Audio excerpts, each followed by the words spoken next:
It's Mardi Gras time and I'm ready to party!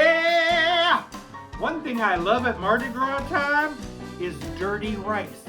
Well, I'm gonna work with that and make it a little different. I'm making dirty pasta. Let's do it, y'all! Grab a pot, grab a pan. Let's make dirty pasta. I need to mince some vegetables. So grab your food processor and put in 1 green bell pepper, 2 celery stalks, and 1 onion. Let's cook up some hot pork sausage.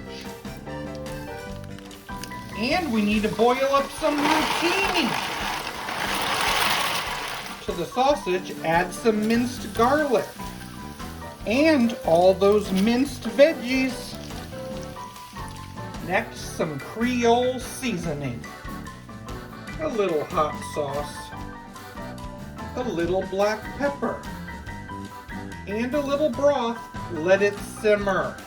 The pasta is cooked. Time to add that hot sausage mix. And mix it together. Dirty pasta.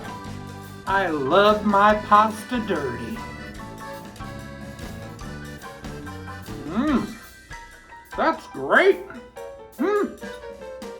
Happy Mardi Gras, y'all. When's the best time to buy clothing? Mardi Gras, all shirts are half off.